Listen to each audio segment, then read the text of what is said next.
அந்த நாள் ஈவினிங் அவங்க அப்பா இறந்துட்டார். இவருக்கு அந்த கேன்சர் ரத்த குழாய் ஃபுல்லாக பரவிருச்சு. நாங்கள் ஒன்றும் பண்ண முடியாது, இருந்தாலும் இவருக்கு கீமோதெரப்பி அந்த மாதிரி கொடுத்து பார்க்கலான்னு சொல்லி டாக்டர் சொல்கிறாரு. 2 பேருமே ரொம்பவே அழுகுறாங்க. இந்த பையன் டாக்டர் கிட்ட போய் ஓப்பனாகவே கேட்டுட்டான், எங்கள் அப்பா இன்னும் எவ்வளோ நாள் உயிரோடு இருப்பார் சொல்லுங்கள் அப்படின்னு சொல்லி. அதுக்கு அந்த டாக்டர் சொல்ல முடியாதுப்பா, எனக்கு தெரிஞ்சு இன்னும் ஒரு 6 மாதம் கிட்ட தான் இருப்பாருன்னு நினைக்கிறேன் அப்படின்னு சொல்லி அந்த டாக்டர் சொல்கிறான். அழுதுகிட்டே அவங்க அப்பாவை பார்க்கலான்னு சொல்லி போகிறான். அவர் முன்னாடி நின்று அழுகியை கண்ட்ரோல் பண்ணிவிட்டு, உங்களுக்கு ஒன்றுமே ஆகாதுப்பா, நாளைக்கு நம்ம கோயம்புத்தூர் போயிடலான்னு சொல்லி அந்த பையன் அவங்க அப்பா கிட்ட சொல்கிறான். நெக்ஸ்ட் டே இவரோட அண்ணா கோயம்புத்தூர்ல இருந்து இவங்க போகிறதுக்காக ட்ரெயின் டிக்கெட் புக் பண்ணுறாங்க. நைட்டு 3 மணிக்கு ரீச் ஆகுறாங்க. இவரோட பெரிய பையனை அவங்க அப்பா 2 மாதம் கழித்து பார்க்குறாரு. ஆனால் அவரால் சந்தோஷம் கூட பட முடியல.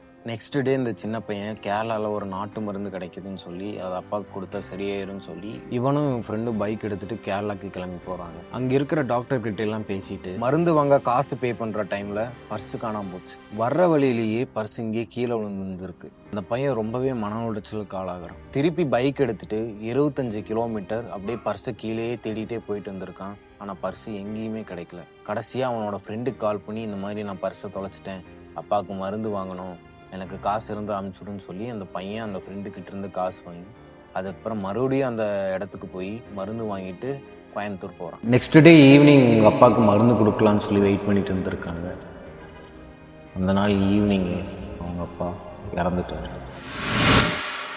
இவ்வளோ நேரம் சொன்ன அந்த பையன் யாருன்னா, அந்த பையனே நான் தான். எங்கள் அப்பாவுக்கு தான் இந்த மாதிரி நடந்துச்சு. எங்கள் அப்பாவை பற்றி இந்த வீடியோவில் கொஞ்சம் நான் பேசணும்னு நான் நினச்சேன். ஸோ அதனால் அப்பாவை பற்றி ஒரு வீடியோ போட்டிருக்கேன். ரொம்பவே கஷ்டமான ஒரு சுச்சுவேஷன் அது.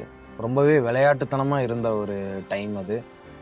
நிறைய கற்றுக்கிட்டேன், லைஃப்னால் இப்படி தான் இருக்கும் அப்படின்னு சொல்லி நிறையவே நான் கற்றுக்கிட்டேன். அவரை ரொம்பவே நான் மிஸ் பண்ணுறேன். என்ன மாதிரியே அப்பா இல்லாத பசங்க பொண்ணுங்க நிறைய பேர் இருப்பீங்க.